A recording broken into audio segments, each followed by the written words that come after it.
Mangalore style fish fry ಮಸಾಲೆ ಮಾಡುವ. ಒಂದು 25ರಿಂದ 30 ಮೆಣಸನ್ನು ಉಂಟಲ್ಲ, ನೆನೆಸಿಡಬೇಕು ಒಂದು 10 ನಿಮಿಷ ಆದರೂ ನೀರಲ್ಲಿ.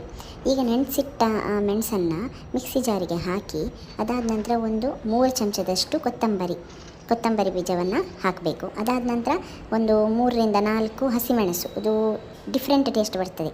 ಅದಾದ ನಂತರ ಶುಂಠಿ, ಬೆಳ್ಳುಳ್ಳಿ, ಕರಿಬೇವಿನ ಎಲೆ ಮತ್ತು ಅರಿಶಿನ ಹುಡಿ. ಅದಾದ ನಂತರ ಜೀರಿಗೆ, ಒಂದು ಚಮಚ ಜೀರಿಗೆ, ಹುಳಿ ಎಷ್ಟು ಬೇಕಷ್ಟು, ರುಚಿಗೆ ತಕ್ಕಷ್ಟು ಉಪ್ಪು, ಇಷ್ಟನ್ನು ಹಾಕಿ ನೀರೆಷ್ಟು ಬೇಕು ನೋಡಿ ಹಾಕಿಬಿಟ್ಟು ರುಬ್ಬಿದ್ರೆ ನೋಡಿ ಫಿಶ್ ಫ್ರೈ ಮಸಾಲ ರೆಡಿ ಆಯಿತು. ಇದಕ್ಕೆ ನೀವು ಬೇಕಿದ್ದರೆ ಮಾರ್ಕೆಟಲ್ಲಿ ಸಿಗ್ತದಲ್ಲ, ಅದನ್ನು ಸ್ವಲ್ಪ ಫಿಶ್ ಫ್ರೈ ಮಸಾಲ ಕೂಡ ಹಾಕ್ಬೋದು ಎಕ್ಸ್ಟ್ರಾ ಟೇಸ್ಟಿಗೆ. ಮತ್ತು ಫಿಶ್ ಫ್ರೈ ಮಾಡುವಾಗ ಉಂಟಲ್ಲ, ಯಾವಾಗಲೂ ಫಸ್ಟಿಗೆ ಒಂದು ಸ್ವಲ್ಪ ಲಿಂಬೆ ಮತ್ತು ಉಪ್ಪೆಲ್ಲ ಹಾಕಿಬಿಟ್ಟು ಫಿಶನ್ನು ಇಡಬೇಕು ಮೊದಲೇ, ಆಗ ಇನ್ನೂ ಟೇಸ್ಟ್ ಒಳ್ಳೆಯದಾಗುತ್ತೆ. ಆಯಿತು, ಇಷ್ಟೇ. ರೆಸಿಪಿ ಇಷ್ಟ ಆದರೆ ದಯವಿಟ್ಟು ಲೈಕ್, ಶೇರ್ ಹಾಗೂ ಸಬ್ಸ್ಕ್ರೈಬ್ ಮಾಡೋದನ್ನು ಮರಿಬೇಡಿ. ಧನ್ಯವಾದಗಳು.